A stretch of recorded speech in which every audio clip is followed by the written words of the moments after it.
Greetings from Ireland, from Sligo in the northwest. My name is Alice Lyons. Thank you first to Ghazal Mossadegh from Parmenar Press, and also to Vincent Daniel for instigating and managing this complex and important project.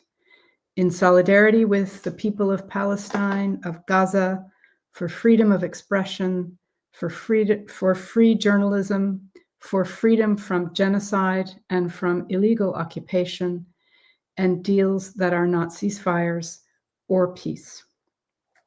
I'm going to read first a short poem from the Polish poet Zbigniew Herbert in translation by Alyssa Valles, episode in a library. A blonde girl is bent over a poem.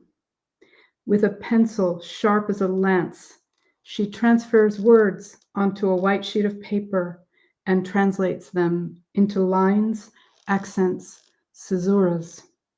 The fallen poet's lament now looks like a salamander gnawed by ants. When we carried him off under fire, I believed his still warm body would be resurrected in the word. Now I see words dying. I know that there is no limit to decay. What will remain after us are fragments of words scattered on the black earth, accent signs over nothingness and ash. The next Irish reader is Ellen Dillon, who is from Limerick. And Ellen is a plurilingual poet and teacher. Her latest book, Fare Thee Well, Miss Carousel, was published in 2023 by HVTN. Previous books look at Irish history from the perspective of butter. Butter Intervention, Veer 2022, The Teaching Life of Stefan Mallarmé, Morsel May Sleep, and Stephen Malkmus's Guitar, Sonnets to Malkmus, Sad Press 2019. Her chapbooks include Heave, Achatina, and Excavate. She was also a board member for the much-loved and missed Sound Eye Festival and is writer-in-residence at University College Cork. Ellen Dillon. Hi, everyone. It's terrifying to think that we are doing this for the third time, the third year in a row. So today, in this ceasefire that's not a ceasefire, I'm going to read 3 poems from this new book by Batul, 48 Kilograms, by Batul Abu Aklim, which has just come out with the Tenement Press, and I recommend it in the strongest possible terms. The first one is 18 Kilograms, Second-Hand Ceasefire. I went to the second-hand clothes market, carrying the city in my arms. She was crying non-stop. Snow was falling, and her body had grown extremely cold. I was wandering the streets in search of a used ceasefire, anything cheaper than the new one I couldn't afford. I pointed at one and said, "How much for a ceasefire? City size small." The shopkeeper said, 30,000 martyrs, 60,000 wounded, and 10,000 litres of blood. I looked at the city weeping in my embrace. Her lips were trembling. I looked back at the merchant. "Ya Rajul, this is a used ceasefire. Why is it so expensive, man?" He laughed. "The price is the price." I walked on through the souk, looking for a cheaper ceasefire, the groans of my city ringing in my ears. I couldn't find anyone else selling truces, so I went back to the man. He was shutting up shop. I called out to him, "Ya show me that ceasefire again." "It's sold," he responded. I headed back towards my house, still carrying the city. She'd stopped crying now. I could scarcely hear her frozen breathing.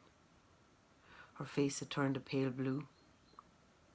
Cloaked in regret, I kept roaming the streets, calling out, "Uncle, will you sell me a ceasefire, new or used? My city is dying."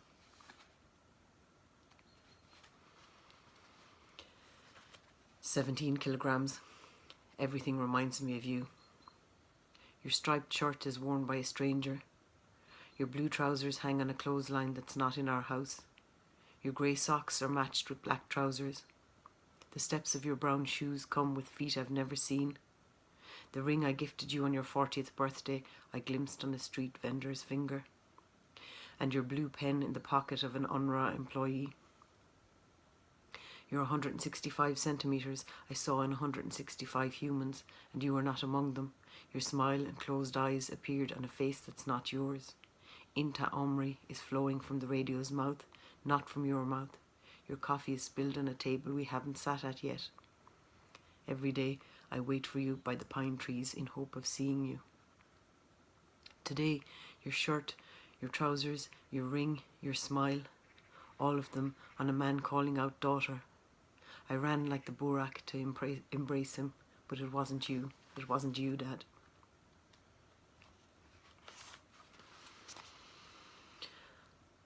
"16 kilograms, the oracle, to Mariam al-Khatib. We knew, you and I. We saw the disappointment in the city's eyes. We heard the lament of slippers on the pavement. We saw the waves slapping the sea's cheeks. The water tap dripped its tears all day long, drop by drop. We saw the clouds in the form of a child carried by the sky. Sadness ate us for breakfast and hid the leftovers for the disappointment inhabiting the house walls. Fear played with us. He never lost us, not even once. We knew, you and I. The universe cries for us early. Its tears drown us. Strange thing about this universe, whose biological clock is always wrong. Strange how it doesn't know the meaning of the present, how all things in it pass or are awaited but not seen. Blue does not reside behind my eyes, and Ishtar was never our friend. How can we know all this, you and I? How? Free Palestine, Saoirse and Palestine. Thank you very much, everyone. Thank you, Ellen. The next reader from Ireland is Eoin McNamee. Eoin's a novelist and screenwriter. His 19 novels include Resurrection Man and The Blue Trilogy. He's director of the Oscar Wilde Centre at Trinity College Dublin, and his latest novel is The Bureau. Eoin is reading his poem Gaza, which appeared last year in the Irish Times. Eoin McNamee.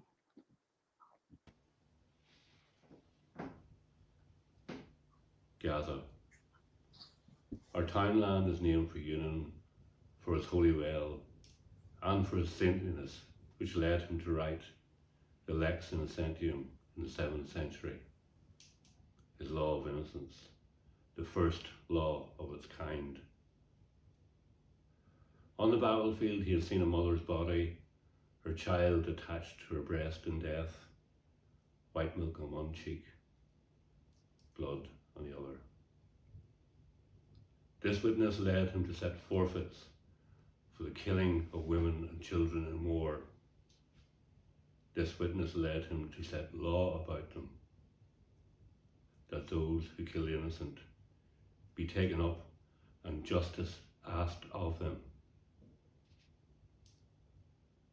The well water is black at sunset this time of year, in this country of the west, of gull and kestrel,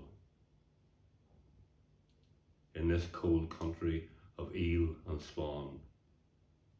This is the saint's well, which is for all time law.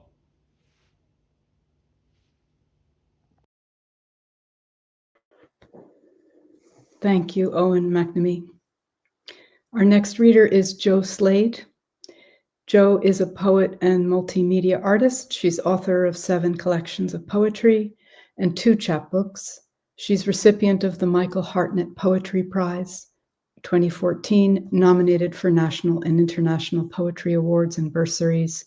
She's recipient of literary awards from the Arts Council of Ireland. Her poetry has been translated into 8 languages, and her most recent collection, Once, was published by Salmon Poetry in 2025. And Jo reads a poem from that collection called Ruins of Time. Jo Slade. Okay.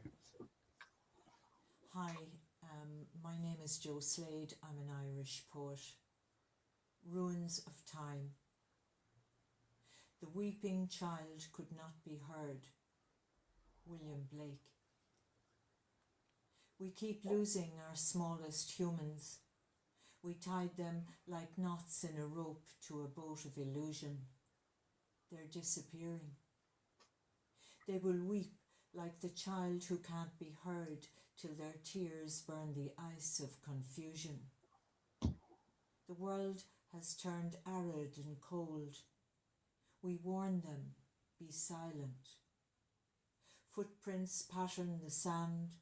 We taught them a plague of mice, these marks of escape and attrition. I can tell by the prints some were skipping, some jumping. By the weight of a foot, some were running. Thank you. Thank you, Joe Slade. Our next reader from Ireland, coming to us from Oakland, California, is Linda Norton. Linda is the author of 3 books, The Public Gardens, Poems and History, with an introduction by Fanny Howe, a finalist for the Los Angeles Times Book Prize. Whiteout, Love and Work, and Cloud of Witnesses, Essays, Poems, and Collages. An excerpt from her work in progress, The Ruins, a memoir of Irish women lost and found, appears in issue 63 of Harvard Review. Linda Norton. Hello, my name is Linda Norton, and I'm speaking to you from Oakland, California. I am part of the Irish contingent for this project because I'm also a citizen of Ireland and the EU. And I'm reading a poem that I made out of lines from other people's books, including books by Wittgenstein, Bob Creeley, Katie Peterson, Uche Nduka, and others. And I found this soon after the murder of George Floyd. On the death of a friend, thinking, drinking, thinking, I never knew which came first, the thinking or the drinking. Psyche, as always, recovered herself. As an artist, you learn these lessons all over again with a vengeance. How different the world looked only a few hours ago. We are 7 echoes in my head like a nightmare of responsibility. We are homesick for the key to a canon of delight, a situation which is too foul to be the subject of a tragedy, and it may be an immense relief if it can be shown that one's life has the pattern rather of a tragedy, the tragic working out and repetition of a pattern, a worthwhile flavor, or red, or salve. Every procession ends in a funeral and goes away on a boat. Whenever a book ends, silence, as if a stewardship had ceased. And I'll end with 2 extremely short poems by the great Northern Irish poet Kieran Carson from Belfast. Fragment. From a piece of the Tupperware lunchbox that held the wiring, they could tell the bomb maker wore margold leather gloves. Skip. I'm writing this in a black flip-top police notebook I gleaned from the bomb damage of Her Majesty's Stationery Office. Is that us?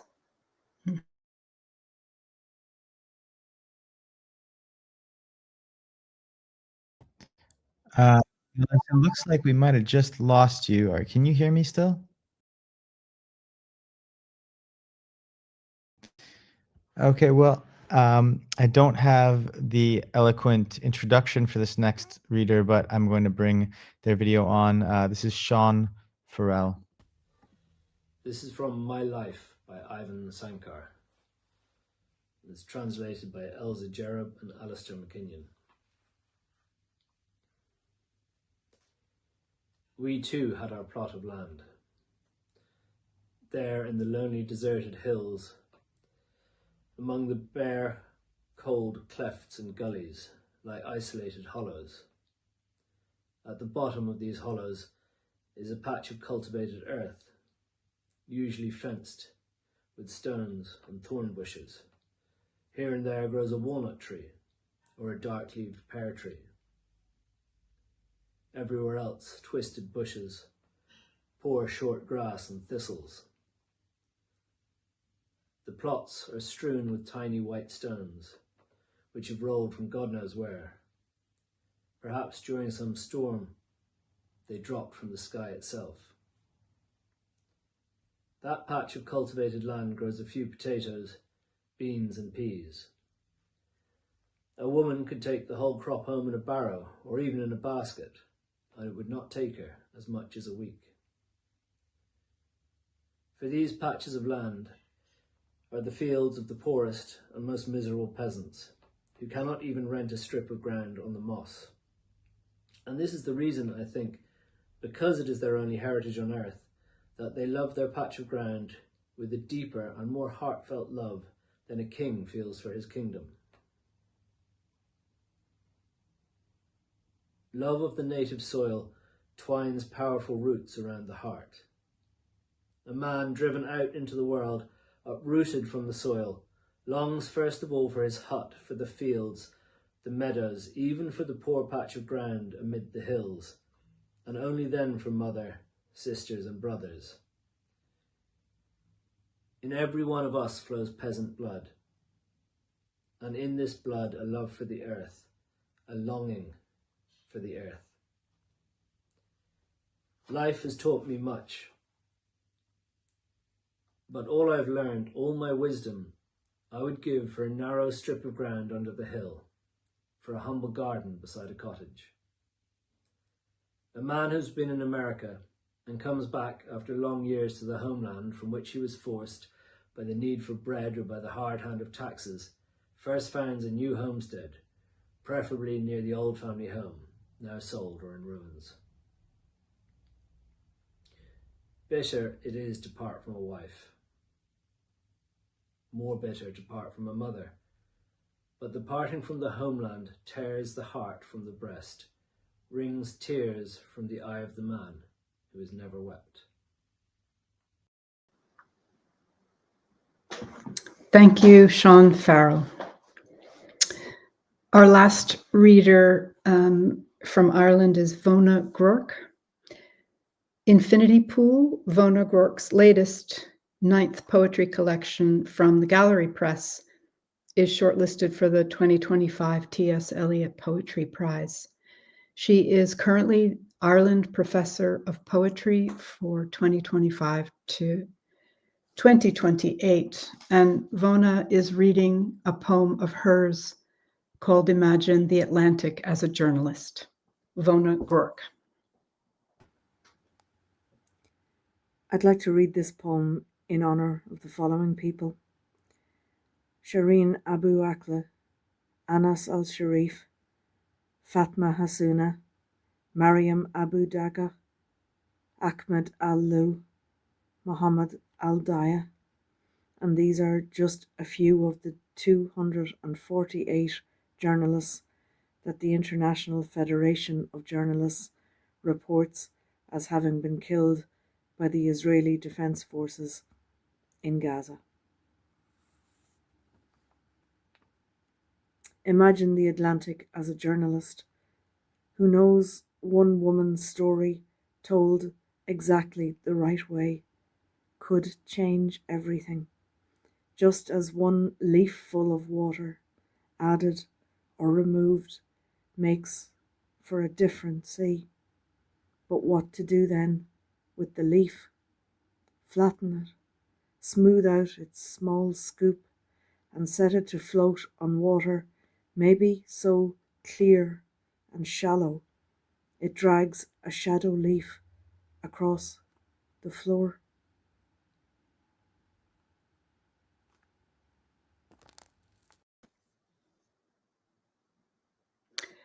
And I will finish the reading from the Irish contingent with a poem by Etel Adnan.